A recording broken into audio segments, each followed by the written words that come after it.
Hello, everybody, and welcome back to Fuck Around and Find Out. I just decided to say fuck it, why not? Because I was going to start recording a series of a game, and then it didn't happen because Windows is being a dick. So I'm like, okay, why the fuck not? You know what? I'm feeling like recording something, so why not at least do this? So I just randomly looked up short stories, then became AI story generators. I'm like, you know what? Fuck it. We'll just randomly give stupid prompts. Desperado Clam caught in a scandal for the ages. And it just literally straight up sand. Sand. So here we go. The sand that whispered secrets. In a small secluded cove, nestled between two voluptuous...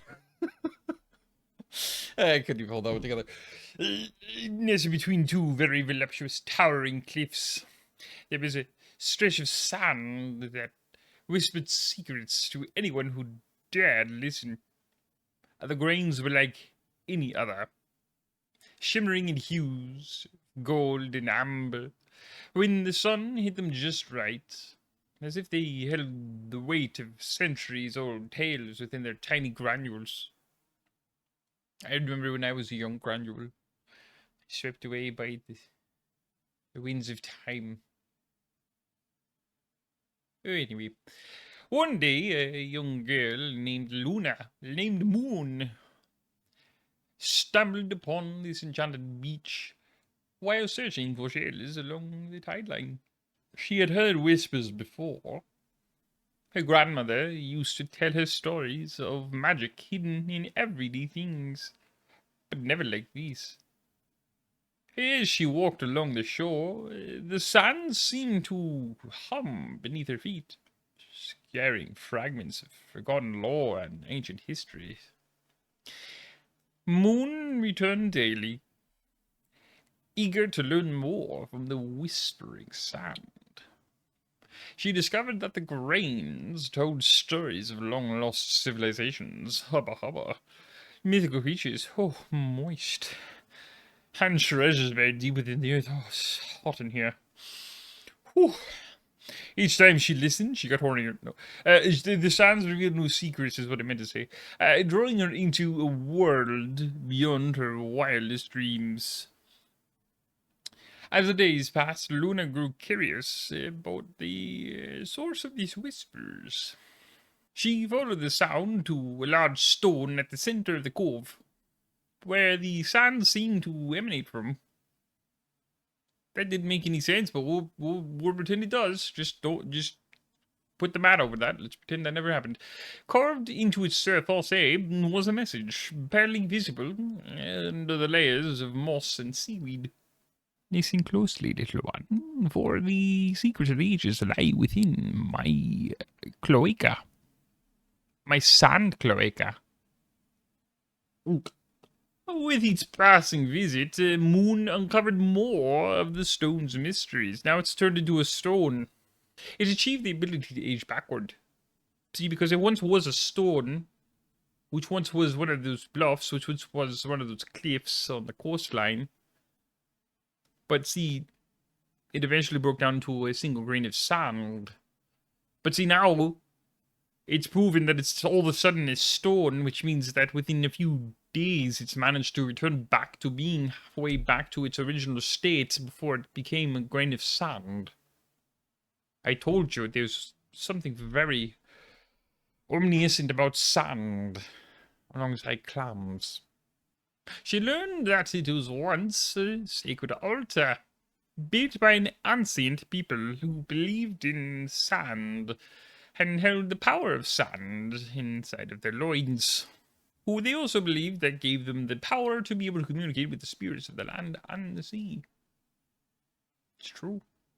Over time, the altar lost to the sands, waiting patiently for someone brave enough to rediscover its magic.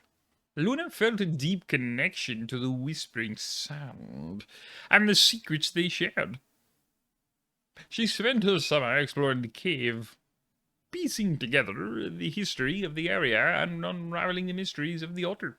And though she knew she would eventually have to leave this enchanted beach behind, she knew that The memories and lessons learned from the whispering sands and the screaming sirens of fire engines would stay with her forever. Alright, story topic number 2. A Desperado Clam caught in a scandal for the ages. There once was a notorious Desperado Clam known as Johnny the Claw Clamshell. He roamed the ocean, and taking what he wanted and leaving chaos in his wake. But one fateful day, he found himself caught in a scandal for the ages. Wow, just freaking plagiarize the freaking topic right out of the air. God damn, no creativity whatsoever, you stupid bot.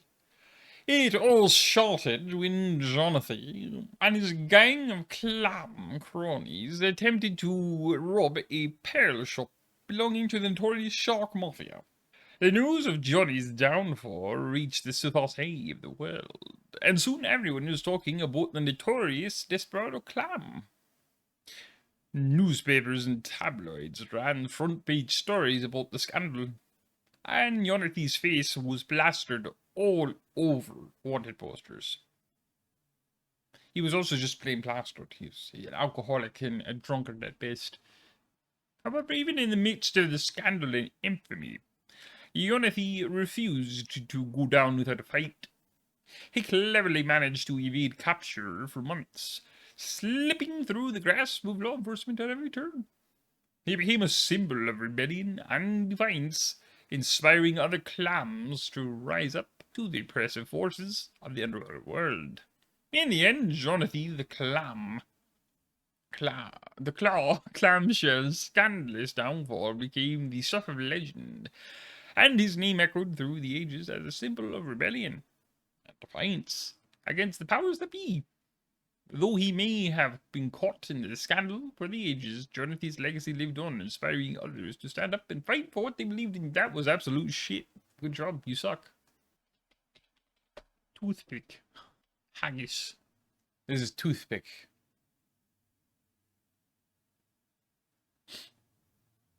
Here we go. Maggie had a strange obsession. That was a great start. Good job. You suck. Maggie had a strange obsession with toothpicks. I almost said loot picks. Maggie had a strange obsession with toothpicks. She always had a packet of them in her bag and would often be seen chewing on one absent-mindedly. Her friends would often tease her about it, calling her the Toothpick Queen, and also Steph Curry, but Maggie didn't mind. She found the act of chewing on a toothpick to be calming and satisfying. That's why she was also called Steph Curry. Listen, I don't make the rules. One day, Maggie's toothpick obsession led her to a bizarre and unexpected adventure. While on a hike in the woods, she came across a mysterious old man who claimed to be a toothpick wizard.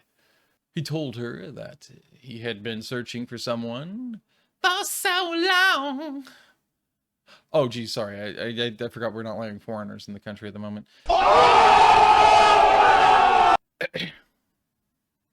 Listen, it's a good joke if you don't have a sense of humor, okay? Like me. He told her he had been searching for someone who had a true appreciation for the humble toothpick, and that he believed Maggie was the one he had been looking for. The old man did, in fact, then finally get to explain that he had been the keeper of a magical toothpick for centuries, and that it held the power to grant wishes to whoever possessed it. He had been guarding it for generations, waiting for the right person to pass it down to.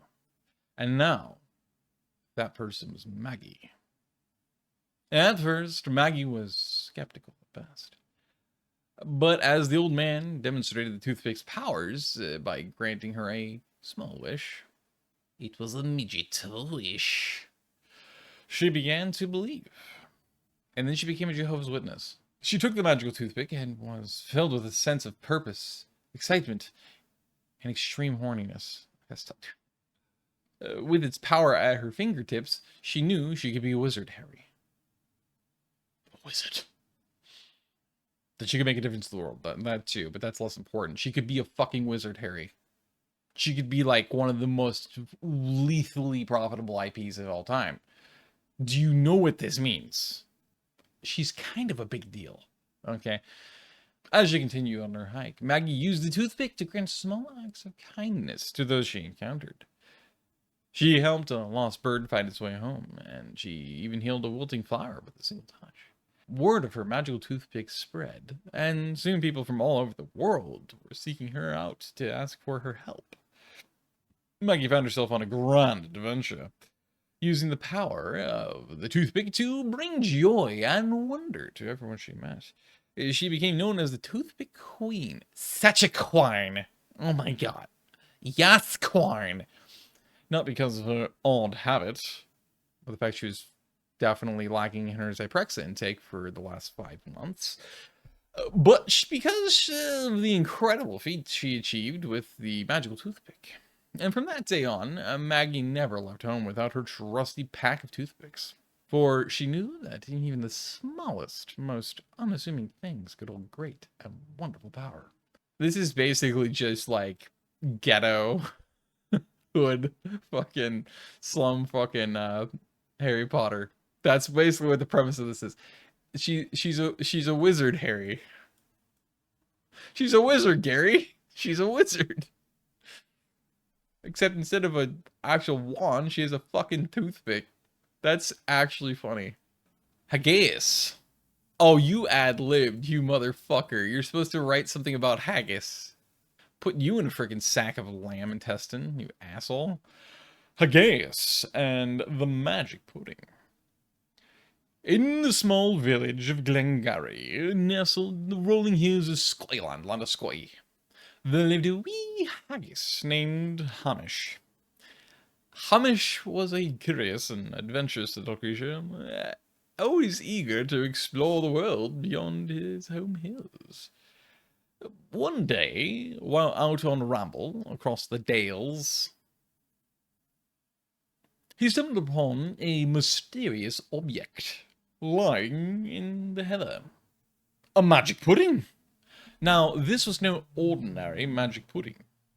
It had been enchanted by a witch who lived nearby, and it had the power to grant wishes to all who ate it. But there was one condition. The wish must be made before taking a bite, or else the pudding would simply sour and bring only grave misfortune. Hamish, being a clever haggis, quickly jiggled and figgled, and slimmed and slimed and slimped and slumped his way across the ground. And then quickly realized the potential of the magic pudding. Why, he wished for a grand adventure, and before he could change his mind, he took a gigantic bite.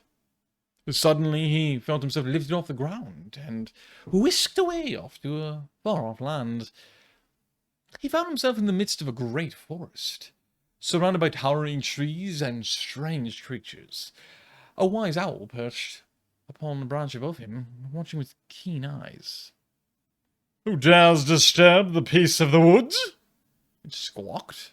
Hamish explained how he had eaten a magic pudding, and now he was on a grand adventure.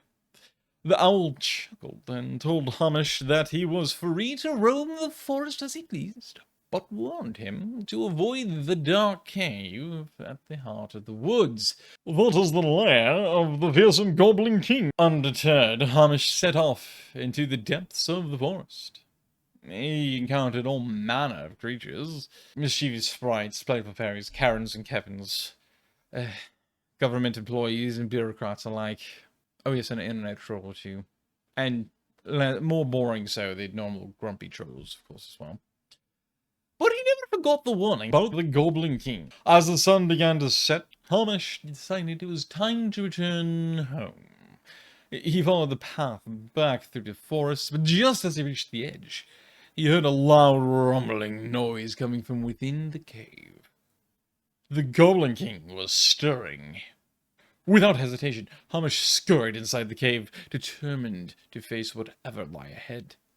As he ventured deeper and deeper, the air grew colder and the darkness thicker. Just when he thought he couldn't go any further, he came across a large chamber filled with glittering treasure. In the center of the room sat the Goblin King, surrounded by his minions. So, you have come to challenge me? Well, I suppose you deserve some credit for bravery. Very well, let us see what you're made of. And with that, he conjured up a feast of delicious haggis, neeps, and tatties. Hamish was overjoyed and talking with gusto. But just as he was savouring the last bite, the Goblin King revealed his true form. A giant hairy spider. With a swift swipe of his legs, he trapped Hamish beneath its web. But wait! The magic pudding still had one more trick up its sleeve.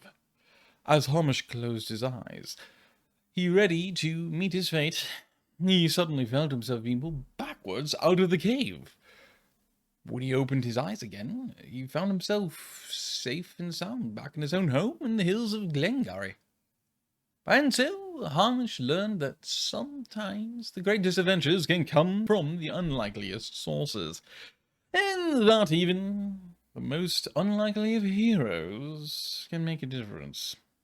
From that day forward, he shared his tale with anyone who would listen, inspiring others to speak and seek out their own magical journeys. That was actually pretty good. I liked that one. All he said was fucking haggis. A Zen Fighter. This one doesn't even have a title. A titillation. It doesn't even have a titillation. It's not very titillating because it's not very titillated. In a world where martial arts were not just for self-defense, but a way of life, there lived a young man named Kaito, who was known as the greatest Zen fighter of all time. He had mastered the ancient art of Zen fighting, which combined the principles of meditation and mindfulness with the lightning-fast strikes and fluid movements of martial arts. His opponents often underestimated him because of his slender build, but they soon learned to regret their mistake. Kaito's training began when he was just but a wee child. He would spend hours each day practicing his forms, perfecting every movement until it became second nature. As he grew older, he added weapons to his training regimen, becoming proficient in both traditional Japanese swordsmanship and staff fighting. But it wasn't until he met his mentor, a wise old monk named Takeda, that Kaito truly discovered the power of Zen fighting. Takeda taught Kaito the importance of inner peace and balance, showing him how to harness his energy and focus his thoughts. Under Takeda's guidance, Kaito's skills reached new heights, and he quickly rose through the ranks of the Zen fighting community. He became known for his ability to remain calm and composed under pressure, never losing his cool, not even in the most intensive battle. One day, Kaito received a challenge from a powerful warrior named Ryota, who claimed to have a new style of fighting that could defeat any Zen fighter. Determined to prove him wrong, Kaito accepted the challenge and prepared himself for battle.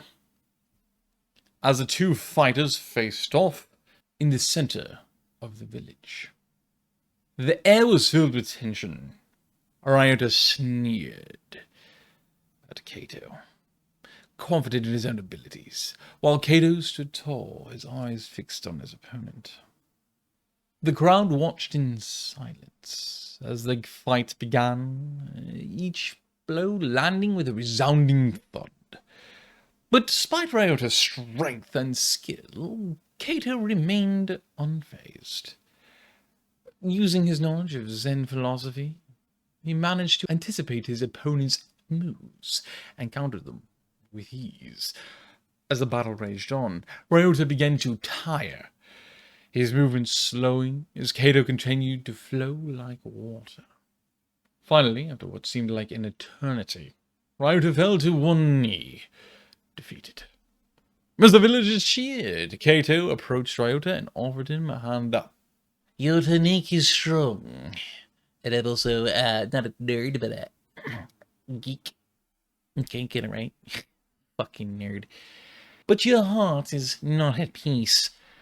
Learn to find balance within yourself, and you'll become a true Zen master. In depth. Geek. With those words, Kato proved once again why he was considered to be the greatest Zen Fighter of all time. I'm gonna do more of these for sure. This is really freaking fun.